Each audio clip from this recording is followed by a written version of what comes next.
नमस्ते। हमारे साप्ताहिक कार्यक्रम प्रोफेसर अभय दुबे के साथ बातचीत में आपका स्वागत है। अ, स्पेशल सेशन विशेष सत्र संसद का हुआ, 5 दिन का था, 4 ही दिन में खत्म कर दिया गया। क्यों बुलाया गया? अब ले देख के यही लग रहा है कि एक महिला आरक्षण बिल पास हुआ। वो भी महिला आरक्षण बिल ऐसा कि जिसमें कई क्वालिफायर हैं, नीचे फुटनोट हैं कि पहले तो जनसंख्या अपने हमारी सेंसस होनी जरूरी है, उसके बाद डिलिमिटेशन होना है और फिर कहीं जाके ये आरक्षण बिल लागू होगा। बहुत से लोगों का कहना है कि शायद ये अकेला बिल है जहां पे 10 साल बाद क्या होगा या 8 साल बाद क्या होगा उसको आज हम लोगों ने पास किया है। अ, मैं शुरुआत प्रोफेसर साहब इसी से इसलिए कर रहा हूं कि इसको लेकर के भी बहुत से लोगों का कहना है कि इसको तुरंत क्यों नहीं लागू कर दिया जा रहा है। दूसरा लोगों का यह भी कहना है कि इसको राज्यसभा और विधान परिषद में तो तुरंत लागू कर देना चाहिए। वहां ना डिलिमिटेशन की बात है, ना कोई और सेंसस से उसका रिलेशनशिप है। तो थोड़ा इस पे मुझे ऐसा लगता है कि भाजपा को लगा था और मोदी जी को कि वो इनिशिएटिव उनके हाथ में आ जाएगा। जैसे वो कहते थे कि 3 तलाक में सारी मुस्लिम महिलाएं भाजपा को वोट देती हैं। तो ये जो हुआ, इसको कुछ समझ में आया? मेरे तो बहुत समझ में नहीं आया ये विशेष सत्र महिला आरक्षण बिल। इससे हुआ क्या?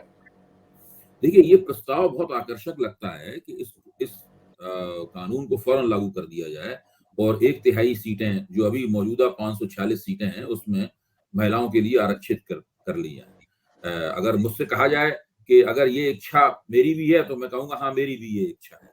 लेकिन यहाँ इससे कुछ सवाल उठते हैं जिन पर हम सब लोगों को गौर करना चाहिए। मैं महिलाओं के राजनीतिक आरक्षण का समर्थक हूँ। जिस दिन से ये प्रस्ताव आया है उस दिन से मैं इसके पक्ष में लिख और बोल रहा हूँ। मेरा मानना है कि जब ये आरक्षण लागू हो जाएगा तो ये एक बहुत बड़ा भारतीय राजनीति में, भारतीय समाज में, पारिवारिक रिश्तों में, समाज हर दृष्टि से गेम चेंजर साबित होगा। और मेरे ख्याल से चाहे समाजवादी नीति के लोग हों, कोई भी हो, सभी लोग इसका समर्थन करते हैं, कोई इसके विरोध में नहीं होगा। लेकिन सवाल ये है कि कौन सी सीटें महिलाओं के लिए आरक्षित की जाएंगी इन 546 में से, ये कैसे तय होगा? ये एक बहुत ही महत्वपूर्ण सवाल है। हम कोई सी आंख बंद करके तो कोई सी सीटें, 1/3 सीटें निकाल के नहीं आरक्षित कर सकते। उन आरक्षित सीटों में 15% दलित सीटें भी होनी चाहिए। उन आरक्षित सीटों में 9% आदिवासी सीटें भी होनी चाहिए। तो इसके लिए एक संवैधानिक और कानूनी प्रक्रिया चलानी पड़ेगी। बिना इसके ये नहीं तय किया जा सकता है कि किन सीटों को आरक्षित किया जाए। सिद्धांततः कानून बन गया है कि 1/3 सीटें महिलाओं के लिए आरक्षित होंगी। कौन सी सीटें होंगी, इसको करने की जिम्मेदारी सेंसस के साथ में, जनगणना के साथ में जोड़ी गई है और उस जनगणना के आधार पर होने वाला जो परिसीमन है, जो परिसीमन आयोग होगा, उसके साथ जोड़ी गई है। अटल बिहारी वाजपेयी के जमाने में एक संशोधन किया गया था जिसको आप कहते हैं अनुच्छेद 82 बोलते हैं इसको। उस अनुच्छेद 82 के मुताबिक न जो परिसीमन होगा 2026 में, वो परिसीमन 2026 के बाद होने वाली जनगणना के आधार पर काम करेगा। अगर मान लीजिए मोदी सरकार 2024 में फिर से चुनाव जीत जाती है या कोई भी सरकार चुनाव जीत जाती है, कोई भी सरकार आती है, वो अगर 2024 के बाद जो रुकी हुई जनगणना है जिसको कोविड के तर्क के आधार पर रोका गया था, उसके आधार पर जनगणना करा लेती है 1-1.5 साल में, तो उसके आधार पर परिसीमन नहीं होगा। परिसीमन प्रभावी रूप से कराने के लिए 2026 के बाद एक जनगणना करानी पड़ेगी। यानी परिसीमन आयोग 2026 के बाद सक्रिय जरूर हो जाएगा, लेकिन उसे एक नई जनगणना का इंतजार करना पड़ेगा। उस जनगणना में 1.5 से 2 साल फिर लग सकते हैं। भाजपा के समर्थकों और प्रवक्ताओं का तर्क है कि अब डिजिटल जमाना आ गया है, हम जनगणना 6 महीने में ही कर लेंगे। तो ये बात सुनने में ठीक लगती है, लेकिन ये मुश्किल काम है। पहले जनगणना में कम से कम 2 साल लगते थे। अगर आप कोई नई टेक्नोलॉजी का इस्तेमाल करते हैं, पता नहीं नई टेक्नोलॉजी के इस्तेमाल का क्या असर होगा, लेकिन फिर भी अगर उनकी बात को सही मान लिया जाए तब भी जनगणना में 1 से लेकर 1.5 साल का समय लग सकता है।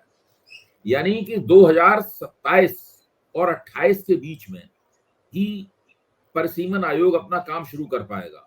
फिर उसको भी 1-1.5 साल लगेगा। पूरे इतनी बड़ी जनसंख्या का देश है, इतनी सीटों का, पर उसको भी समय लगेगा। तो ये 2029 के चुनाव से पहले महिला आरक्षण कानूनन लागू नहीं हो पाएगा। ये तय नहीं हो पाएगा कि कितनी सीटें बढ़नी है लोकसभा की और उन सीटों में से महिलाओं को आरक्षित करने वाली सीटें कितनी हैं। ध्यान रखिए कि ये 15 साल के लिए कानून बना है और अगर 15 साल ऐसे ही गुजर गए तो फिर से कानून को लोकसभा में जाना पड़ेगा। फिर इस बीच में आप देखिए कि ओबीसी आरक्षण कर ओबीसी महिलाओं के लिए अलग से आरक्षण देने का सवाल बहुत मजबूती के साथ पेश किया गया है। कांग्रेस, तमाम विपक्षी दल, ओबीसी आधारित पार्टियां इसके पक्ष में मजबूती के साथ खड़े हुए हैं। भारतीय जनता पार्टी इसका विरोध कर रही है, लेकिन भारतीय जनता पार्टी के अंदर भी ये मांग काफी है। उमा भारती ने कहा है कि मैं तब तक इस बिल का समर्थन ही नहीं करूंगी जब तक कि इसमें ओबीसी आरक्षण नहीं होगा। और अनुप्रिया पटेल ने, जो कि एनडीए की महत्वपूर्ण सदस्य हैं उत्तर प्रदेश में, उन्होंने भी कहा है कि ओबीसी आरक्षण होना चाहिए। तो भाजपा के तमाम ओबीसी सांसद और मंत्री भले ही इस बात को कह ना पा रहे हो पार्टी के अनुशासन में रहने के कारण, लेकिन वो सब चाहते हैं कि ओबीसी महिलाओं को अलग से आरक्षण दिया जाए। तो हो सकता है कि 2024 के चुनाव के बाद में ये मांग और भी ज्यादा जोर पकड़े, क्योंकि उस वक्त तक सभी राज्यों में जातिगत सर्वेक्षण, जनगणना कहना ठीक नहीं, जातिगत सर्वेक्षण हो चुका होगा। बिहार के बाद अब दूसरे राज्यों ने भी शुरू करना है उसको, तो लोगों के सामने ओबीसी जनसंख्या वगैरह सब निकल के आ जाएगी। तो ओबीसी के लिए सीटों को आरक्षित करने वाला सवाल बहुत मजबूती के साथ पेश होगा। हो सकता है कि जब परिसीमन आयोग ये सब काम कर रहा हो, उसी वक्त संसद बैठकर इस महिला आरक्षण में ओबीसी रिजर्वेशन भी दे दे। अगर वो ओबीसी रिजर्वेशन दे देगी तब फिर देश की राजनीति, संसद और सबकी जो स्थिति निकल के आएगी, उसकी आज हम कल्पना भी नहीं कर सकते हैं। तो कुल मिलाकर ये महिला आरक्षण हर तरीके से गेम चेंजर साबित होने वाला है। लेकिन प्रो साहब, मैं एक चीज ये कह रहा हूं कि अगर नीयत साफ है तो विधान परिषद और राज्यसभा में तो कोई आरक्षण नहीं है, एससी एसटी का भी नहीं आरक्षण, तो वहां इसको तुरंत लागू क्यों नहीं किया जा सकता है? मैं सिर्फ थ्योरेटिकली पूछ रहा हूं। नहीं, थ्योरेटिकली आपकी, देखिए, हिंदुस्तान में ये बात कहना कि नीयत साफ है कि नहीं, ये बात कहना बेकार है। सबकी नीयत राजनीतिक होती है, साफ या गंदे का सवाल नहीं है। हर काम राजनीतिक उद्देश्य से किया जाता है, भले ही दावा कोई भी किया जाए, राजनीतिक नफे नुकसान देख के किया जाता है। भाई, भारतीय जनता पार्टी शुरू से इसके पक्ष में थी। भारतीय जनता पार्टी, नरेंद्र मोदी चाहते तो 2014 से लेके अभी तक 9.5 साल में कई बार इस काम को कर सकते थे। और दूसरे, भारतीय जनता पार्टी ने कोविड के बहाने जनगणना नहीं कराई, जबकि अभी जो G20 हुआ था उसमें जितने भी देश आए थे उसमें भारत केवल अकेला देश था जहां जनगणना नहीं हुई है। बाकी सब देशों ने कोविड के बाद जनगणना करा ली है। यहाँ तक कि पाकिस्तान और बांग्लादेश जैसे देशों ने भी जनगणना करा ली है।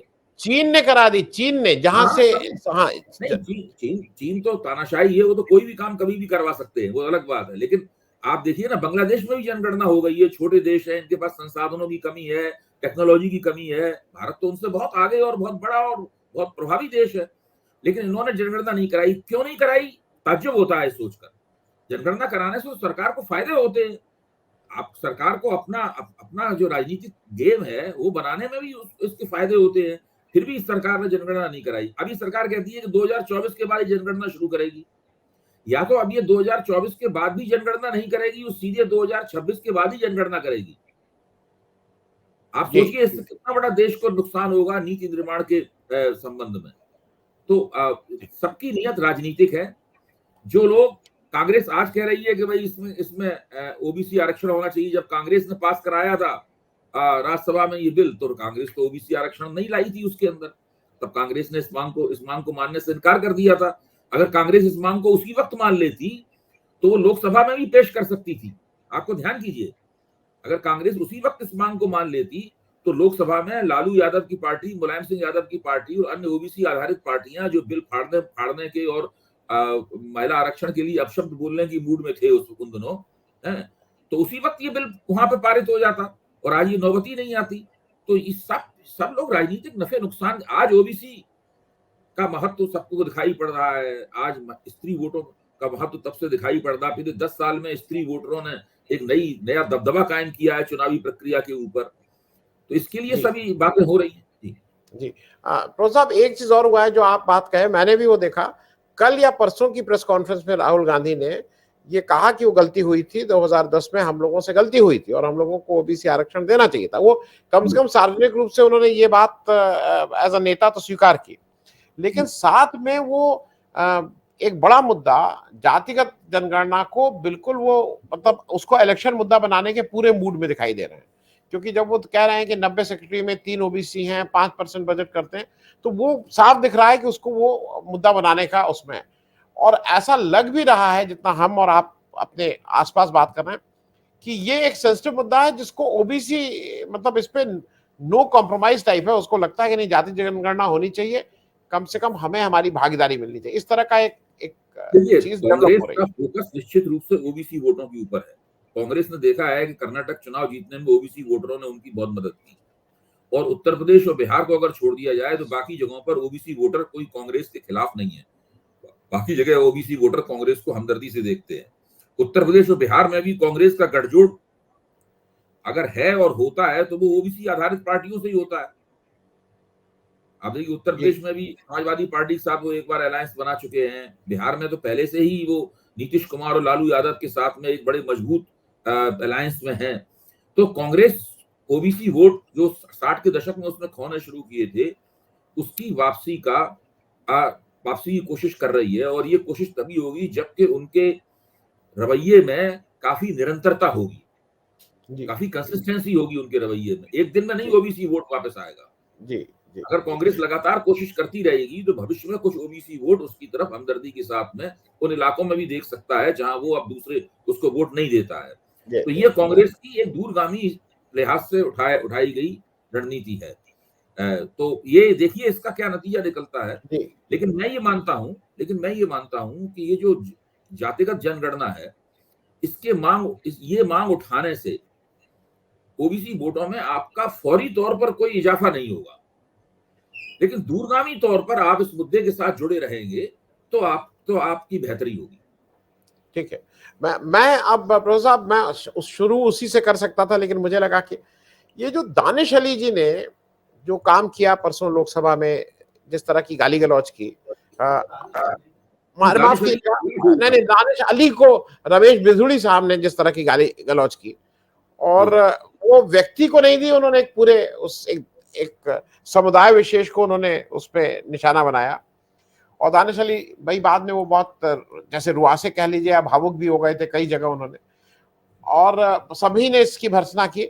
लेकिन बीजेपी का इकोसिस्टम अभी भी, वो जो कहा जा रहा है ना कि वो इकोसिस्टम ऐसा बना है कि वहां उनकी सराहना हो रही है। आज जो ट्रेंड कर रहा है, रमेश बिधूड़ी जिंदाबाद या कुछ इस तरह करके टॉप ट्रेंडिंग इस समय चल रही है हिंदुस्तान में। तो मैं इस पे इसलिए पूछ रहा हूं कि अरे ये भाई, क्या रविशंकर प्रसाद और हर्षवर्धन दोनों हंस रहे थे उस वक्त। जी वो उस पूरे रमेश बिधूड़ी की उस भयानक और भीषण और काफी घृणित जो उनका वक्तव्य था, उस पे उसकी दाद दे रहे थे वो दोनों। जी जी बाद में जब निंदा होनी शुरू हुई तो उसके बाद जाके उन्होंने कुछ इस तरह के वक्तव्य दिए कि हम इनसे सहमत नहीं है। ये सहमति असहमति का सवाल है। इसमें तो रमेश बिधूड़ी को जितना कड़े से कड़ा दंड दिया जाना चाहिए वो दिया जाए, वो बेहतर है। और देखिए पूरा अब राजनाथ सिंह जी की भी आप प्रतिक्रिया देखिए। अगर उनकी बात से दानिश अली को कुछ दुख पहुंचा है तो इसमें तो मैं खेद सवाल है। नहीं, और मैं खेद व्यक्त कर रहे थे, क्षमा नहीं मांग रहे थे। देखिए, खेद और क्षमा भी है। मुझसे मैं आपके बारे में मान लीजिए कुछ कहूंगे, भाई आपके बाल नहीं है, तो आप फिर कहोगे नहीं, मैं क्षमा मांगूंगा ना, मैं कोई खेद थोड़ी व्यक्त करूंगा। ये बदमाशी वाली बात राजनाथ सिंह साहब कह रहे हैं। क्योंकि दूसरी देखिए, बात, आपने जिस इकोसिस्टम का जिक्र किया है वो बिल्कुल ठीक जिक्र किया है। अगर मुसलमानों को, इस्लाम को कोई गाली, आपको याद होगा नूपुर शर्मा वाला जो प्रकरण हुआ था ना, है? तो आज नूपुर शर्मा हाशिए में चली गई हैं, उनका कोई नाम नहीं लेता। लेकिन नूपुर शर्मा वाले प्रकरण पे भी पार्टी के भीतर और जो पार्टी के बाहर जो इकोसिस्टम है, यानी समर्थन आधार जो है, उसमें नूपुर शर्मा को बहुत समर्थन प्राप्त हुआ था। जी अभी अब देखना यह है कि नूपुर शर्मा का अंततः होता क्या है।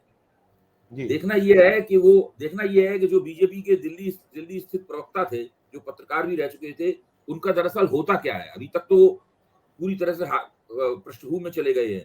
और रमेश बिधूड़ी का क्या होता है, अगली बार इनका लोकसभा टिकट दोहराया जाता है कि नहीं दोहराया जाता है। जी अब तो ठहराया जाएगा, तीसरी बार लगातार टिकट मिलेगा अगर मिला तो। आमतौर पर समझा ये जाता, असल में है क्या कि आप मुसलमानों के प्रति घृणा व्यक्त करने के लिए और इस्लाम के प्रति घृणा व्यक्त करने के लिए कौन सा मंच चुनते हैं। अब जैसे कि अनुराग ठाकुर ने भी तो विधानसभा चुनाव में जी। मुहिम चलाते वक्त में बहुत ही मुसलमान विरोधी वक्तव्य दिए थे, लेकिन उनकी तो लगातार तरक्की होती रहती है। गिरिराज सिंह ने भी यानी कितने मुसलमान विरोधी वक्तव्य दिए हैं, लेकिन उनकी भी लगातार तरक्की हुई है। सवाल यह है कि उन्होंने नूपुर शर्मा ने चूंकि टीवी पे प्रवक्ता के तौर पर वक्तव्य दिया था, इसलिए उनको सजा मिली। और क्या अब रमेश विरोड़ी ने संसद में ये वक्तव्य दिया है, अगर यही वक्तव्य ये बाहर देते तो उनके खिलाफ सुप्रीम कोर्ट तक मुकदमा जा सकता था, भले ही पुलिस उन्हें गिरफ्तार करती न करती। अब कानूनी कार्रवाई तो उनके खिलाफ हो नहीं सकती क्योंकि उन्होंने संसद में वक्तव्य दिया है। अब तो उन्हें सजा संसद ही दे सकती है ना, तो संसद को उन्हें बहुत कड़ी से कड़ी सजा देनी चाहिए। ये जो है कि बीजेपी ने उन्हें से कारण बताओ नोटिस भेजा है, अरे इसमें कारण बताओ नोटिस क्या है? इसके ऊपर जितनी तेजी और जितनी तेज रफ्तार के साथ वो कार्रवाई करेंगे। एक तरफ तो आप कहते हैं कि पसमानदा मुसलमानों में हम लोग हिंदू महिलाओं को चाहिए कि पसमानदा मुसलमान भाइयों को जाकर राखी बांधा, ये नरेंद्र मोदी ने बयान दिया था ये नूह की घटना के बाद में। वो कहते हैं मोहन भागवत कहते हैं कि सबका डीएनए एक ही है, लेकिन कल आप व्यावहारिक रूप से संसद में खड़े होकर आप गाली गलौज कर रहे हैं बाकायदा भद्दे से भद्दे स्वरों में। इसकी जितनी निंदा की जाए उतना कम है, उनको कड़ी सजा मिलनी चाहिए। मैं प्रोफेसर साहब, मैं थोड़ा जो तरक्की अनुराग ठाकुर साहब को मिल रही है उसमें मुझे लगता है गाली छोटा कंपोनेंट है।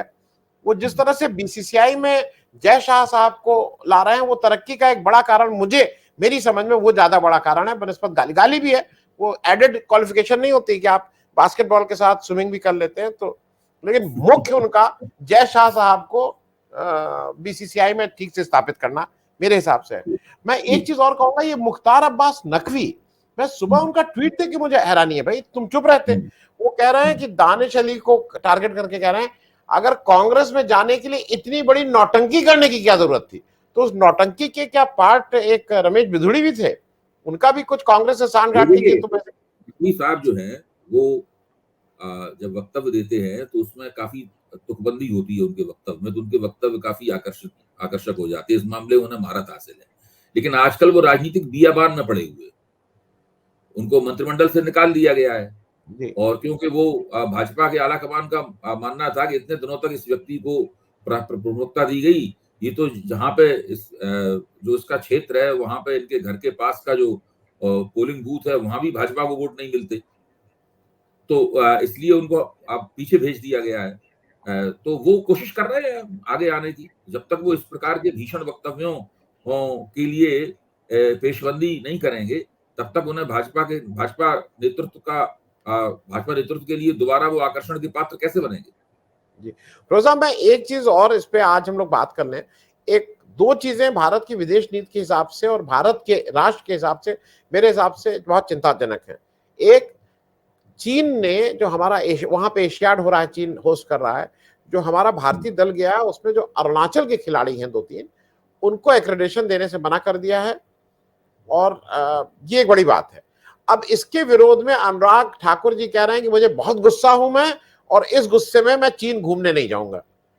अरे भाई, आप जाइए चाहे मत जाइए, आप अपने दल को वापस बुलाइए, क्योंकि देश के उसका आप मतलब ये कैसे कोई कह सकता है मैं और आप अगर यूपी से हैं इसलिए मुझे एक्रेडिटेशन नहीं मिलेगा? तो चीन जो है ना, चीन जो है वो इस मोदी सरकार की सबसे बड़ी कमजोरियों में से एक है।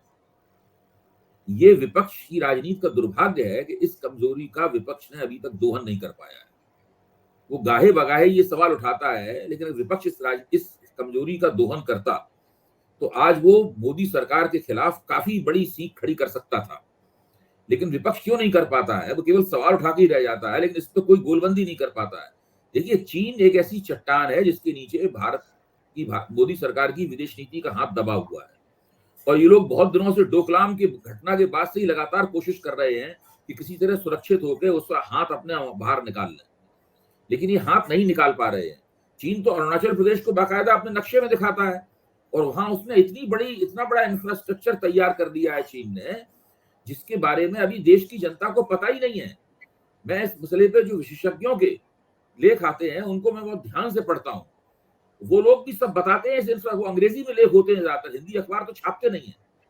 उन सब में बहुत विस्तार से बताया जाता है कि ये चीन वहां क्या क्या कर रहा है, और भारत सरकार उसको रोकने में या उसकी गति को धीमा करने में भी असमर्थ है।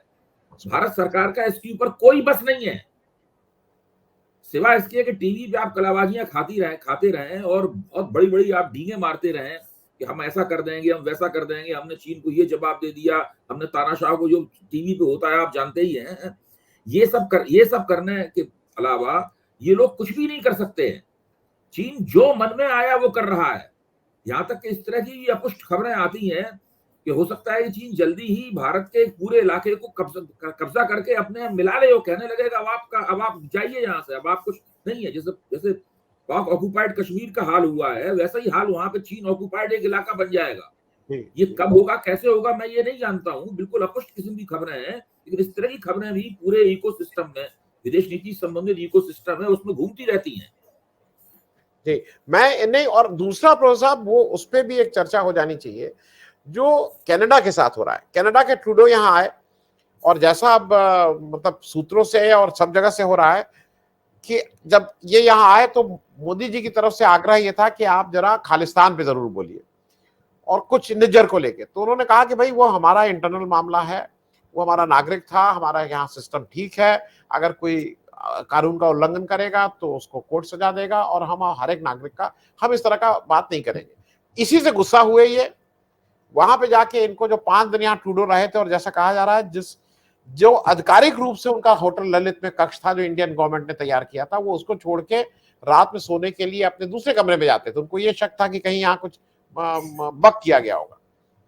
वो जब वहां जाते हैं, अपनी पार्लियामेंट बुलाते हैं और वहां पे वो वक्तव्य देते हैं, और निज्जर के जो एक जून में मारा गया था जिसको हम लोग खालिस्तानी कह रहे थे, और उनका कहना था कि इसमें इंडियन सरकार के कुछ एजेंट्स का हाथ है, उसको लेके बात बिगड़ती जा रही है। आज G7, G20, नाटो, सारे देश कनाडा के साथ खड़े हैं, यूएस कनाडा के साथ खड़ा है, और हम उसमें कभी उनका वीसा बंद कर दे रहे हैं, क्या क्या अजीब तरह का कर रहे हैं। मुझे ऐसा लगता है कि ये कवर्ट ऑपरेशंस होते रहते हैं, हर देश में होते हैं, आपको इसमें चुप रहना चाहिए था। मैं थोड़ा इस पे भी जानना चाहूंगा, कनाडा को करके आपको भारत के जो विदेश मंत्रालय के जो प्रवक्ता थे, जिन्होंने इस संबंध में टीवी पे एक लंबा बयान दिया, अगर आप उस बयान को ध्यान से सुने तो आप पाएंगे कि वो कहीं ना कहीं कनाडा की पाकिस्तान से तुलना करते हुए नजर आ रहे हैं। इसमें विवेक काटजू, जो कि बहुत ही वरिष्ठ हैं और बहुत ही संतुलित उनकी राय होती है, और विदेश नीति पे महारत हासिल कर चुके हैं, विदेश सेवा के बड़े अफसर रहे हैं, उन्होंने कहा है कि देखिए कनाडा जो कर रहा है वो गलत है, लेकिन कनाडा की छवि पाकिस्तान जैसी नहीं है दुनिया में। ना कनाडा को पाकिस्तान से, इसलिए हम लोगों को इस जोश में होश नहीं गंवाना चाहिए। तो ये जो पूरा भारत की विदेश नीति का तरीका, कनाडा जो कर रहा है, कनाडा ने आज तक कोई निज्जर की हत्या में रॉ का हाथ है या आईबी का हाथ है या किसी भारतीय एजेंट का हाथ है, इसका कोई पुख्ता सबूत पेश नहीं किया है। निज्जर की हत्या जून में हुई थी, काफी दिन हो चुके हैं।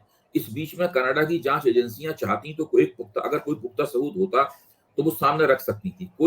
ये वो कह रही हैं कि एक क्रेडिबल एलिगेशन की बात हो रही है, तो ठीक है, ये भी तर्क है कि जो एलिगेशन है उसको क्रेडिबल आप कैसे कह सकते हैं, लेकिन चलिए, ये एक तरह की भाषा है, लेकिन एलिगेशन के आधार पे तो आप किसी भी देश के ऊपर ये इल्जाम नहीं लगा सकते। तो ये कनाडा का कमजोर पक्ष है। दूसरी तरफ भारत सरकार जो उनके साथ कर रही है, कनाडा के साथ इस तरह का व्यवहार कर रही है, उसके ऊपर कनाडा चूंकि पश्चिम की बहुत बड़ी शक्तियों में से एक है, और एक तरह से वो यूनाइटेड स्टेट्स ऑफ अमेरिका का सहोदर है, तो ये उसके पक्ष में ही सब लोग खड़े होंगे, इनके पक्ष में तो कोई आएगा नहीं। तो यहाँ भी भारत सरकार की जो विदेश नीति है, उसको आप भारत के टीवी चैनलों पे तो बहुत ज्यादा मजबूती के साथ पेश कर सकते हैं, लेकिन ग्लोबल मंचों पे वो विदेश नीति किस तरीके से संसाधित होगी, किस तरह से प्रोसेस होगी, ये भारत के टीवी चैनलों की इच्छा के मुताबिक नहीं होगा। जी, मैं चलते प्रोफेसर अंत में एक वही जो, क्योंकि वो राजनीतिक प्रश्न है, आज ये आया कि अब जेडीएस फॉर्मली एनडीए का हिस्सा हो गई है, और वो आने लगे ट्वीट्स की अब दे हैव फिक्स कर्नाटक में जो विपक्षी गठबंधन है उसको एक भी सीट नहीं मिलेगी, सब बीजेपी और जेडीएस स्वीप करेंगे। दूसरी तरफ शिरोमणि अकाली दल की जो कौर साहिबा थी, उन्होंने जिस ढंग से संसद में हमला बोला आरक्षण बिल के समय, और एआईएडीएमके ने फॉर्मली कह दिया है कि अब हम एनडीए का हिस्सा नहीं है। तीसरा, मैं एक और एंगल ये कर दूं, बीएसपी में मुझे समझ में नहीं आया, मायावती जी ने दानिश अली वाले केस में जो टिप्पणी है वो, मतलब ये नहीं लग रहा है कि वो ठीक से अपने पार्टी सांसद के साथ खड़ी हैं। मैं सारी चीजों का एनडीए और जो विपक्षी गठबंधन इंडिया है, इन दोनों की एक समीक्षा बस। देखिए, कर्नाटक में भारतीय जनता पार्टी को ये लगा था कि विधानसभा चुनाव में वो लगा वोटों ने असाधारण रूप से कांग्रेस का साथ दिया था, जो पिछले चुनाव में वो नहीं देते थे। तो ये भारतीय जनता पार्टी को बात खटक गई थी। भाजपा को लगा कि अगर लोकसभा चुनाव में भी वो लगा कांग्रेस के साथ चले गए तो वो लोकसभा चुनाव में पिछला नतीजा उसको नुकसान हो जाएगा भारी। और इधर जो देवगौड़ा की पार्टी है, जनता दल सेकुलर है, वो तो उसके लिए तो जीवन मरण का संघर्ष है भाई। लोकसभा चुनाव में आपका सुपड़ा 2019 में सुपड़ा साफ हो गया था, उसके बाद में आपका विधानसभा चुनाव में भी सुपड़ा साफ हो गया। अब अगर फिर से लोकसभा चुनाव में सुपड़ा साफ हो जाता 2024 में, तो फिर वो तो पार्टी के तौर पे वो समाप्ति हो जाती। तो उनके लिए तो कुछ ना कुछ करना जरूरी था। कांग्रेस से उनका गठजोड़ हो नहीं सकता था, इसलिए उन्होंने पिछली बार, हालांकि कांग्रेस से गठजोड़ में वो लोग चुनाव लड़े थे 2019 में, इसलिए उन्होंने भाजपा के साथ गठजोड़ कर लिया है। तो इससे भाजपा को लाभ हो सकता है, लेकिन ये मानना कि इससे पहले की तरह से ही कांग्रेस का वहां लोकसभा चुनाव में सुपड़ा साफ हो जाएगा, ये मैं नहीं मानता। मैं मानता हूं कि अभी भी कांग्रेस वहां पर भाजपा भारी रहेगी लोकसभा चुनाव में, लेकिन फिर भी कांग्रेस उससे कुछ सीटें छीन सकती है जी। तो ये एक ऐसी स्थिति हो सकती है, और जनता दल सेकुलर को भाजपा से गठजोड़ करके थोड़ा बहुत जीवन वहां प्राप्त हो सकता है। जहां तक तमिलनाडु का सवाल है, अगर अब आप समझिए, उदयनिधि स्टालिन ने जो सनातन धर्म वाला बयान दिया था, ये उसका एक फलितार्थ है कि वहां एआईडीएमके को भाजपा से अपना नाता तोड़ देने के लिए मजबूर होना पड़ा। अगर एआईडीएमके इसके बावजूद भी भाजपा के साथ में गठजोड़ बनाने पर आमादा रहती, जैसे कि पहली चर्चा चल रही है, तो तमिलनाडु की इस राजनीति में एआईडीएमके का एक बार फिर से सफाया हो जाता। तो ये आप समझ सकते हैं कि वहां पे उदयनिधि स्टालिन के बयान, जिसपे इतना हाहाकार भाजपा वालों ने मचाया सनातन के सवाल पे, अब भाजपा का एआईडीएमके ने तो अपने आप को बचा लिया भाजपा के साए से भी दूर रहना चाहती है। इस बयान का ही करिश्मा है ये। अब भाजपा का तमिलनाडु में पूरी तरीके से सुपड़ा साफ हो गया, आप ये मान चलिए। तो वहां पे अगर जो थोड़ी बहुत वो कोशिश कर रहे थे, उनकी अब कुछ भी कोशिश फिलहाल इस चुनाव में 2024 में तो परवान नहीं चढ़ने वाली। जहां तक मायावती का सवाल है, वो एक रहस्य है। मायावती किस तरीके से अपनी राजनीति खेल रही हैं, और मुझे लगता है कि वो उसी संकट का सामना कर रही हैं जिस संकट का सामना जनता दल सेकुलर कर्नाटक में कर रहा है। मायावती की बहुजन समाज पार्टी के लिए, खुद मायावती के नेतृत्व के लिए 2024 का चुनाव जीवन मरण का प्रश्न है। अगर उन्होंने कुछ सम्मानजनक प्रदर्शन नहीं किया तो भाजपा जीते कम जीते या ज्यादा जीते, और आईएनडीआईए गठजोड़ कितना जीतता है कितना नहीं जीतता है अलग बात है, मायावती की राजनीतिक गुट पूरी तरीके से पिट जाएगी जी। नहीं, और अंतिम पंजाब की भी बात कर लें, क्योंकि शिरोमणि अकाली दल और अभी जो कनाडा में हो रहा है, मुझे तो लग रहा है जो 2 सीटें बीजेपी की आई थी, वो भी इस बार थोड़ा मुश्किल हो जाएगा, ऐसा मुझे लगता है। नहीं, बिल्कुल आप ठीक कह रहे हैं। देखिए, अगर वहां पर मैं मानता हूं कि आम आदमी पार्टी का कांग्रेस के साथ में एक पैकेज डील होगी। वो पैकेज डील 3 राज्यों की होगी, उसमें गुजरात, पंजाब और दिल्ली है। एक राज्य के लिए कोई समझौता नहीं होगा, समझौता होगा तो तीनों राज्यों पे होगा। और अगर पंजाब में ये कांग्रेस और भाजपा के बीच में सीटों का तालमेल हो गया, तो सॉरी, आम आदमी पार्टी और कांग्रेस के बीच में सीटों का तालमेल हो गया, तो किसी को कुछ नहीं प्राप्त होगा। कहीं कोई स्थानीय प्रभाव से कुछ इधर उधर हो जाए तो हो जाए, वरना किसी को और कुछ प्राप्त होने वाला है नहीं वहां। जी। बहुत बहुत धन्यवाद प्रोफेसर साहब बातचीत करने के लिए। विषय तो इस समय बहुत ज्यादा हैं, लेकिन चलिए अब आने वाले समय में चीजें और गति पकड़ेंगी। मोदी जी रोज अपना स्वागत भी करा रहे हैं शायद। वो रोज जाते हैं अपना स्वागत कराते हैं, ये भी नहीं समझ आता शायद इवेंट खत्म हो गए हैं, या उनको नया इवेंट मैनेजर चाहिए जो कुछ और उनको बताए कि भाई ऐसे करिए। बहुत बहुत धन्यवाद बात करने। Thank you.